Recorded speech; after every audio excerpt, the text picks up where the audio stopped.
Halo, aku Nina dari Traditional Games Return. Sejak 2016 aku mendirikan komunitas yang berfokus tentang permainan tradisional dan adiksi gadget.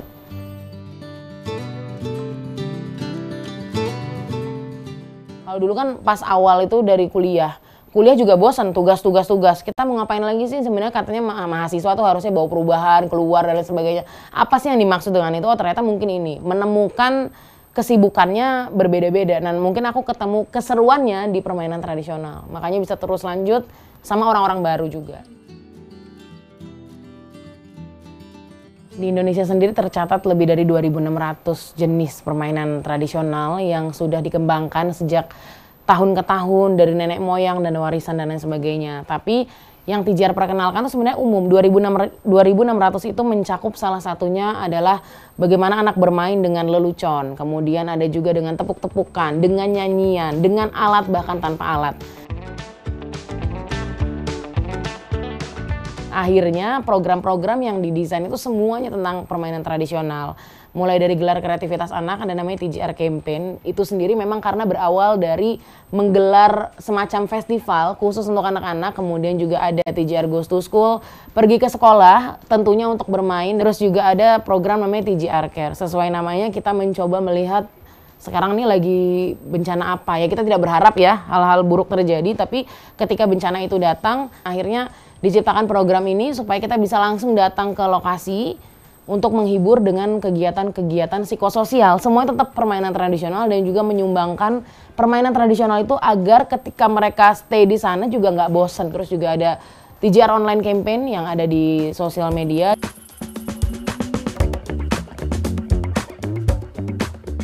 Awalnya hanya usia anak, tapi ternyata beyond itu ya, ternyata banyak sekali orang tua yang merindukan permainan-permainan masa kecilnya.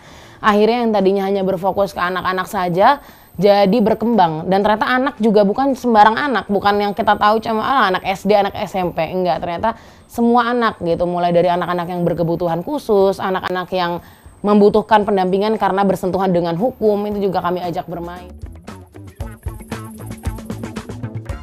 Kadang TJR juga diundang untuk kegiatan gathering kantor atau misalnya kegiatan-kegiatan outing, bonding gitu ya dengan karyawan-karyawan dan lain sebagainya. Itu tetap menjadi hal yang menarik. Jadi aku rasa permainan tradisional untuk segala usia, segala gender semuanya bisa main. Jadi ternyata permainan tradisional adalah bahasa universal yang bisa disampaikan kepada siapa, message baik gitu ya, pesan baik yang kita sampaikan kepada orang lain dan akhirnya membuat mereka bahagia gitu. Mereka sejenak melupakan, bukan masalah lupakan gadget lagi nih, lupakan masalah, lupakan keluh kesah, semuanya begitu bermain ya bermain gitu. Berasa ada jiwa kompetitifnya lagi, lebih strategis lagi untuk bermain.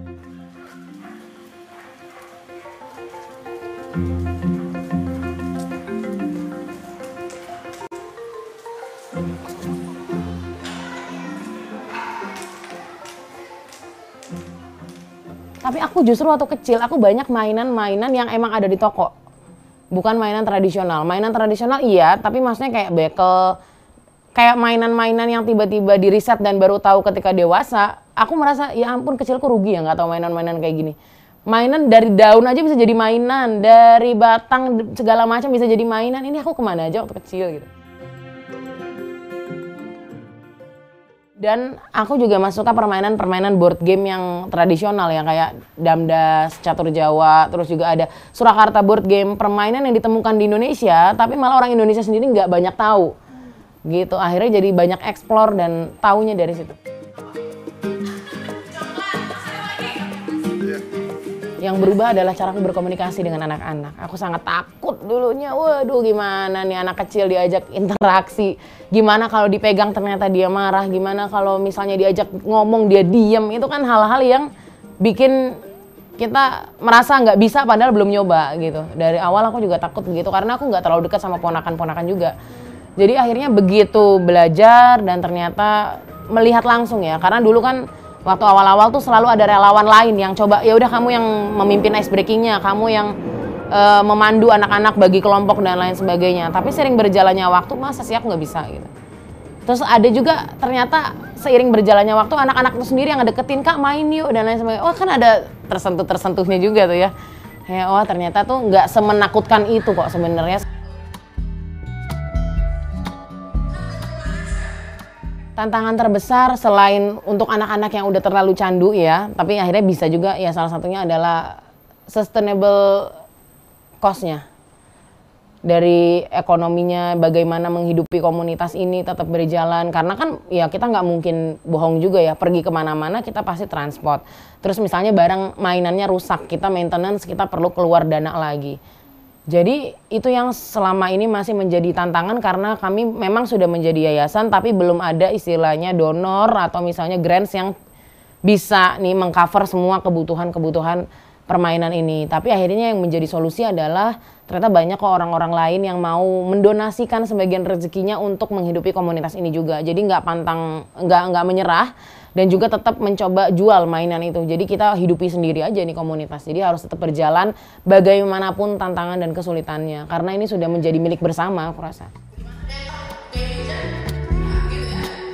Karena memang awalnya itu dari tugas kampus banyak tentunya cemoohan atau misalnya orang-orang yang nggak percaya. Ya karena kebetulan kuliahnya PR jadi kan tugas ini tuh tolak ukurnya adalah berapa banyak media yang posting atau berapa banyak publisitas lah. Nah, waktu awal-awal memutuskan untuk terus lanjut ya ledekannya gitu udah berapa media lu dapat, udah berapa banyak sih yang expose lu segala macam gitu kan. Atau juga banyak orang-orang yang meremehkan kayak ngapain sih kerja sama relawan, nggak akan lama, lu nggak akan dapat untung apa-apa, nggak dapat duit gitu. Selalu aja dikaitkan dengan skala kepuasannya selalu dikaitkan dengan uang gitu. Ya maksudku kalau memang prioritasnya ke uang jangan jadi relawan, jadilah karyawan. Sudah jelas ada bayarannya. Bahkan temen dekatku sendiri lah. Waktu aku open recruitment gitu, dia nanya kayak, "Oh, di posisi ini per bulannya berapa?" Wah. Itu rasanya kayak lah, kan udah tahu ini tuh kegiatan-kegiatan sosial, kegiatan relawan. Ya udah aku berikan pemahaman dan ya udah mungkin memang geraknya harus sama orang lain yang mau ngerti situasi dan kondisi ini gitu. Kalau misalnya untuk gerakan-gerakan sosial, kalau misalnya bukan dari orang-orang yang peduli terus tiba-tiba bikin inisiasi, mau siapa yang mau ngegerakin gitu. Kalau semuanya hanya menunggu, oh nanti bakal ada si ini kok yang bikin program ini, nggak akan ada kalau kitanya nggak mulai. Relawannya se-Indonesia 130 dan setiap tahun kami buka kesempatan untuk siapa yang mau bergabung. Akhirnya dari 130 itu dan akan terus berkembang dan akan selalu open untuk teman-teman baru yang mau melestarikan permainan tradisional. Gitu. Jadi relawannya juga ada kok yang kayak kalau orang kerja mungkin bilangnya freelance lah. Jadi cuma mau datang sekali-sekali boleh. Gitu.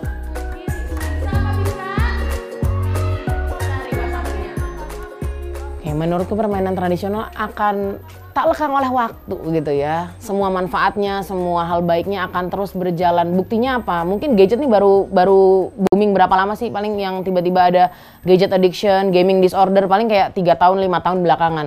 Tapi bayangin permainan tradisional tuh bahkan sebelum Masehi udah ada gitu. Sampai sekarang berarti kan teruji nih yang tradisional ini justru yang membawa dampak baik dan nggak bikin anak-anak itu bosan. Anak-anak akan mudah ingat kalau apa? Kalau cara atau metode diajarkannya dengan cara yang menyenangkan. Permainan tradisional sudah terbukti sangat menyenangkan. Dan anak-anak tuh nggak akan berasa, oke tuh lagi belajar ya. Akhirnya diteruskan dan juga permainan tradisional ini kan relevan karena bisa dibuat dari bahan apapun. Bahkan nyanyi-nyanyi cublak-cublak suang udah pakai tangan doang aja udah jadi mainan gitu. Sebegitu kayaknya Indonesia dengan berbagai ide permainan tradisional harusnya bisa membuat nih mungkin Kementerian Pendidikan bisa jadiin ini bukan sekadar eskul tapi jadiin kurikulum belajar. Karena ini mengasah motorik anak, sensori anak, semuanya yang berbau dengan anak dan juga menjadi solusi jitu untuk parenting gitu ya. Mungkin anak-anak yang tantrum ya karena belum tahu. Belum dikenalin permainan-permainan yang mengasihkan, ada interaksi sama orang tua gitu. Jadi akan selalu, menurut aku selalu relevan. Buktinya dari tahun ke tahun permainan ini selalu ada. Cuman yang kekurangan adalah orang-orang yang mau melestarikan dan mau membangkitkan ingatan masa kecilnya lagi dan ajak banyak orang untuk bermain bersama. Itu anak-anak bukan nggak mau main permainan tradisional, tapi mereka nggak tahu.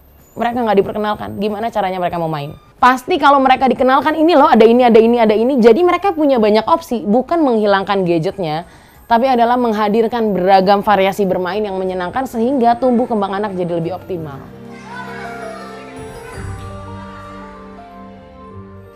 Seumur hidupku ya semoga. Akan mendedikasikan diri untuk ini. Maksudnya buktinya aja sekarang aku sambil kerja bisa. Nanti kalaupun misalnya semoga punya anak, ya anakku juga jadi tim TJR misalnya.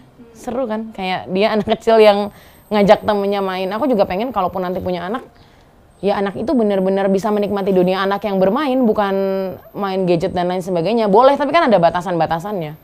Lagi pula kan ada baiknya kalau kita menyeimbangkan. Mainan digital boleh, tapi mainan fisik yang interaksi dan lain sebagainya juga tetap harus ada. Jadi anak-anak itu juga nggak akan stres karena ada yang nemenin.